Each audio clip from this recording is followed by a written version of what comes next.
हरियाणा सरकार समय समय पर कई तरह की योजनाएं लेकर आती है जिनसे जरूरतमंदों को लाभ पहुंचाया जा सके, लेकिन कुछ लोगों तक योजनाएं पहुंच नहीं पाती, तो कई योजनाएं गैर जिम्मेदार अधिकारियों के चलते अधर में ही लटकी रह जाती हैं।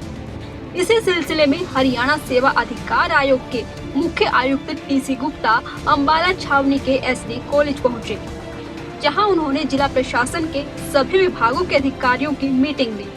बता दें, इस मीटिंग में सरकार द्वारा चलाई जा रही योजनाओं का लोगों को फायदा मिल रहा है या नहीं, इस मुद्दे पर चर्चा की गई। मीटिंग में टीसी गुप्ता ने लोगों की समस्याओं को सुना और अधिकारियों को समस्याओं के समाधान के भी आदेश दिए। मीडिया से बात करते हुए मुख्य आयुक्त ने क्या कुछ कहा, आइए आपको दिखाते हैं। जो आज की मीटिंग थी उसका प्रमुख उद्देश्य तो ये था कि लोगों को, स्पेशली जो एमिनेंट सिटीजन, जो नागरिक हैं प्रबुद्ध वर्ग के, जिनको माननीय उपायुक्त महोदय ने निमंत्रित किया था, उनको बताया जाए कि आरटीएस के प्रोविजंस क्या। और आरटीएस का प्रोविज़न केवल इतना नहीं है कि एक समयबद्ध सीमा के अंदर एक सर्विस को डिलीवर करना है, बल्कि उसके साथ साथ उसकी प्रोसेस री इंजीनियरिंग क्या होगी, रिजेक्शन रेट तो नहीं हो रहा, लोगों को तकलीफ़ तो नहीं हो रही, लोग उसके अंदर क्या सेटिस्फेक्शन का रेट है, उस सबको रिव्यू करना था और उनको बताना था। साथ ही साथ ये भी बताना था कि यदि कोई भी अधिकारी किसी भी सेवा को डिलीवर करने के अंदर कोई भी कोताही बरतेगा तो उसको माफ़ नहीं किया जाएगा। और 3 बार से ऊपर यदि किसी व्यक्ति के ऊपर, किसी अधिकारी के ऊपर कोई जुर्माना लगा तो उस केस के अंदर उसको सेवा से निकालने की भी अनुशंसा की जाएगी। और जहाँ तक क्या देखा, यहाँ पे जो इनका स्कोर था, अभी 1 वीक पहले अम्बाला ज़िले का स्कोर 9.2 था, जो 10 के अंदर से आज जो है 9.5 पे आ गया, जो प्रशंसनीय है। धीरे धीरे हम स्कोर को बढ़ाने की 2022 के अंदर हमारा प्रयास ये रहेगा कि इसको लगभग 10 के पास ही ले जाया जाए। और कमी की ऐसी बात नहीं, जैसे रिजेक्शन रेट, अभी इनको नहीं पता था अधिकारियों को कि इस चीज़ को देखा जाएगा। बहुत सारी ऐसी स्कीम है जिसके अंदर रिजेक्शन रेट जो है ज़्यादा था, या आउटसाइड आरटीएस लिमिट जो है वो ज़्यादा परसेंटेज चला गया, तो उसको रिव्यू किया गया और उसके बाद में उनको बताया गया कि आपको इसकी तरफ भी ध्यान देने की आवश्यकता है। इसी प्रकार से मान लो मुख्यमंत्री, एक हमारी स्कीम है जिसके अंदर हम गरीब शेड्यूल कास्ट महिलाएं हैं, उनकी बच्चियों की शादी के ऊपर 51,000 रुपये देते हैं। उसके अंदर लगभग 1,500 आदमियों ने 5 में से 1 नंबर दिए। वो 5 नंबर होते हैं, तो उसके अंदर उनको पैसे तो मिले परंतु उनकी सेटिस्फेक्शन ज़्यादा नहीं थी। इसका मतलब ये है कि या तो ज़्यादा चक्कर लगाए होंगे, या चक्कर लगाने के कारण या उनको तंग किया होगा। यदि आप सुविधाओं को समय पे देंगे, समयबद्ध तरीके से देंगे और बगैर किसी तंग के देंगे, तो उस केस में कस्टमर की सेटिस्फेक्शन होनी चाहिए, मतलब नागरिक की सेटिस्फेक्शन होनी चाहिए।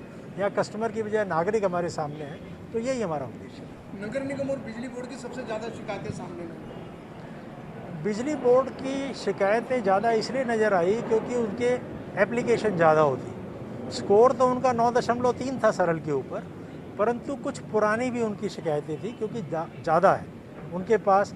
और उन शिकायतों के ऊपर, जैसे कि देखिए, ये मीटिंग हमने छुपा के नहीं की कि हमने अधिकारियों की अलग मीटिंग की और पब्लिक को हमने अलग से बुलाया और आपको अलग बता रहे हैं। हमारे लिए सभी निमंत्रित हैं, आपने सारा ही देखा। उसमें जो कमी थी उनको बता भी दिया और उन्होंने वादा भी किया कि उसके अंदर सुधार करेंगे। नंबर तो जारी कर दिए जाते हैं, लेकिन अधिकारी को आपने बुलाया भी था सर बैठक में कि वो अधिकारी यहाँ पे पोस्टेड नहीं है, बाहर थे, उनको एडिशनल चार्ज यहाँ का दिया हुआ है। वो वीमेन डेवलपमेंट कॉरपोरेशन के डिस्ट्रिक्ट मैनेजर है। पहली बात तो यह है कि वीमेन डेवलपमेंट कॉरपोरेशन में 22 के अंदर से मेरे ख्याल से 5 या 6 जगह पे ही डीएम है, बाकी जगह खाली पोस्टें हैं। तो एक करनाल वालों को चार्ज दिया हुआ, हो सकता है उनको यहाँ की आवश्यक जानकारी ना हो। यदि उनको जानकारी है और मीटिंग में आना था और नहीं आए, तो उसके अंदर जरूर उनके खिलाफ में कार्रवाई की। सर, बिजली बोर्ड निगम की शिकायतों की बात हुई थी। निगम की एक तो यही शिकायत थी कूड़े वाली, जो कि अभी बात की है कि इसके अंदर उन्होंने एक जो नंबर जारी किया हुआ है टोल फ्री, वो लैंडलाइन नंबर है और जो केवल 9 से 5 काम करता है।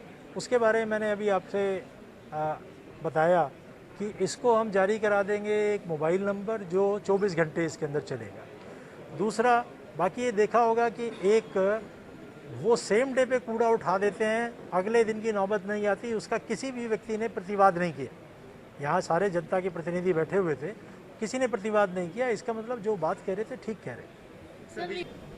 नहीं है, एक नंबर है बिजली का जो पूरे देश के अंदर प्रचलित है, उसका नंबर है 1912। 1912 में हो ही नहीं सकता, मेरा चैलेंज है, हमने कॉल करके कोई भी करके दिखाए कि 1912 नहीं उठाते।